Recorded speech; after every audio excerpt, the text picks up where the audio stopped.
This is everything you need to know about TF2 in 11 minutes. Bruh. You can use the timestamp to navigate to the part that you want to see. When you first get into this game, your overlay should look exactly like this. Well, not exactly because it's Halloween right now. Anyway, so here are your levels. They don't do much, no need to pay any attention to them. Below are the shops that you can buy items from. If you play TF2 for a while, it's very likely that you will spend some money here, and I'll explain why in a second.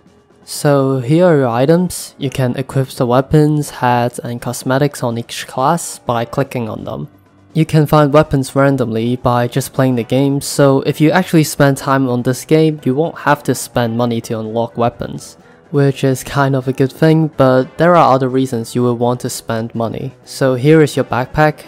When you're just starting out, you will only have 5 pages of backpack slot, I think. That's not really enough if you want to own every weapon in the game. The good news is, or maybe the bad news is, you can unlock more backpack slots by buying any weapons or items in the game for however much you want. There are also other stuff like crafting or stuff like that, but these things won't be useful at first, so no need to pay attention to those as well. Next to the shop, we have the options.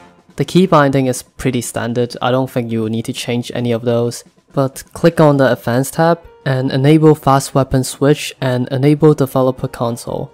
These options will prove to be useful once you get the hang of the game. If you want to learn more about optimizing your game using these options, you can check out Tag's video. It's a pretty detailed and comprehensive settings beginner guide. So, to join a game, click on Find the Game and click Casual. You will see a list of game modes here that you can choose from.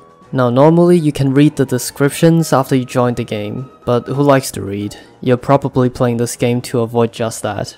And hey, I don't blame you, it's the same for me too. So that's why I'm gonna show you what each one of those game modes do.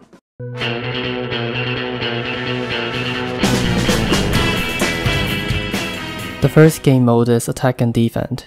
The red team always starts with all the points in their control, while the blue team will have a set amount of time to capture the points. If the blue team cannot capture all the points before the set amount of time, they lose. The second game mode is Capture the Flag. In this game mode, both teams will have an intelligence briefcase in their base, and the goal is to grab the other team's intelligence briefcase back to our own briefcase. The first team to obtain free enemy intelligence wins. The third game mode is Linear Control Points. Each team starts out with the same amount of points in their control, and the goal is to capture all the points, quite similar to the first one. The team that has control over all the points wins.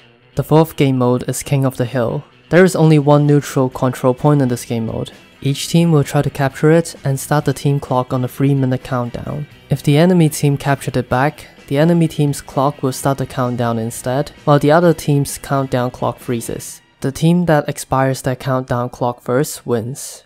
The fifth game mode is Payload. The blue team will have a set amount of time to push a bomb cart to the red team's base, while the red team will try to stall the blue team from reaching their goal. Keep in mind that the red team's spawn time will be significantly higher, since they spawn nearer to the fighting areas, and also because it's much easier to defend than to attack. The blue team can push the cart by standing near it. The cart regenerates health and ammo for the blue team as well. If no one stands near the cart will slowly roll backwards. The red team can stop a push by standing near the cart as well, but they cannot get regenerations from it.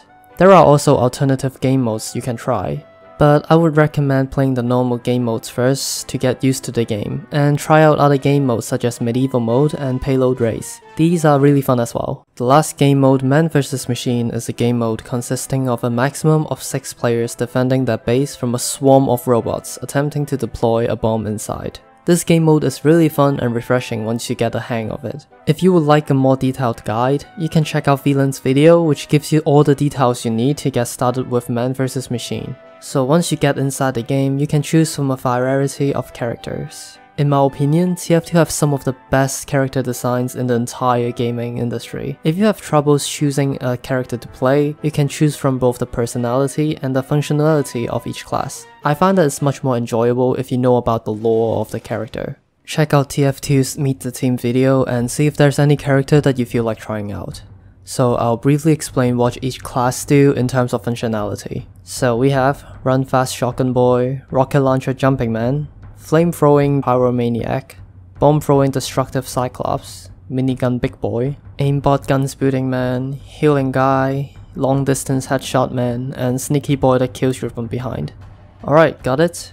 No? Fair enough. Check out this channel's video for a more detailed explanation for each class. I was not gonna make this video since I saw that he already made a guide, but I think I can add a few points to his video. Also, his video was made 7 years ago. I think I can make an update to that. So now I'll sort out a list of problems that you may encounter when you start playing the game. If you play this game for a little while, you will eventually come across a hacker or a bot. The main difference here is that the hacker will usually try to hide or justify their hacking, while the bots are just blatantly shooting everybody's heads off with aimbot. At the time I'm recording, Valve is taking action against these hackers, but it's still happening on a daily basis. So, how do you spot a hacker or a bot? Firstly, there are different types of infamous bots that everyone knows about. Gypsy Crusaders, cat bots, my god. If you see any one of those names, just start a vote and kick them. Or what if there are players who are using those names?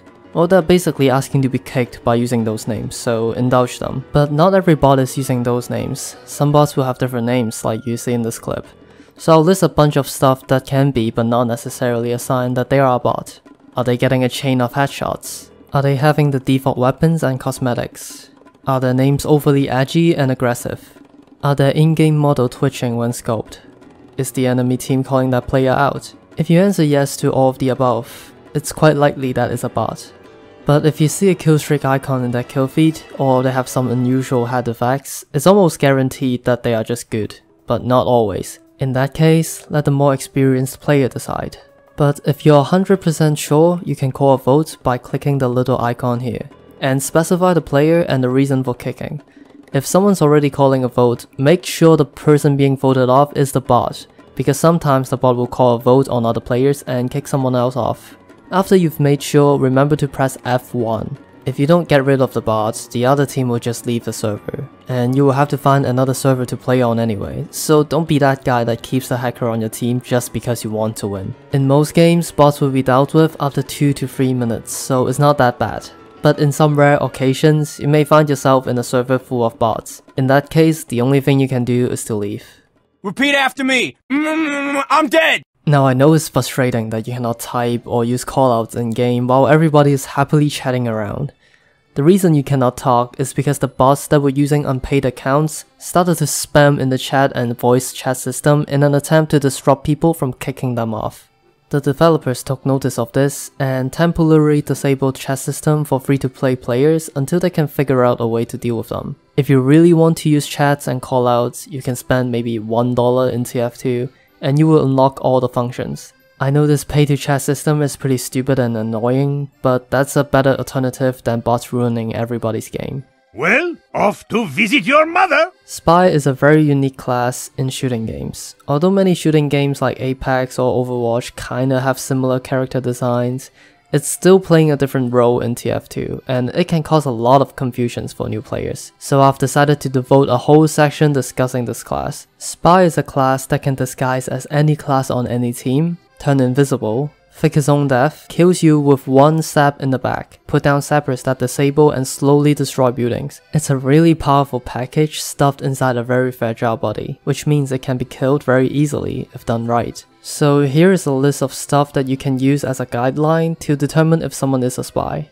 If you cannot walk through your own teammate, that's a spy. If your teammate suddenly appears next to you and you hear the sound, that's a spy. Hey boys, it's a spy! If your teammate is on fire and the flame is of a different color than your team, that's a spy. Spy around here! Actually, there are a lot of stuff that you can use to identify a spy. You can understand more just by playing the game more or watch tutorials on how to spot spies. One easy way to check if someone's a spy is to shoot them a couple of times. Since friendly fire is not enabled in TF2, if you land a couple of meat shots and they're still not on the ground, it's not a spy.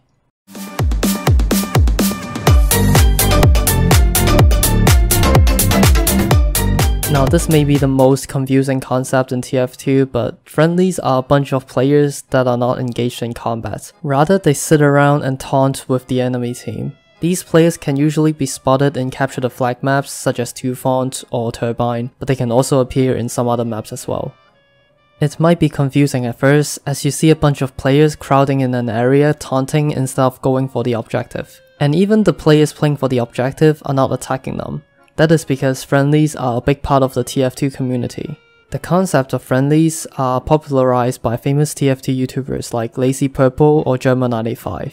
Yes, people have fun goofing around and are shooting people in an FPS game. It's strange, but hey, welcome to TF2. You can choose to do whatever you want with them, either join them or kill them if you want. But just know that people won't be too happy about that and will probably attempt to get you killed even if you're on the same team as them.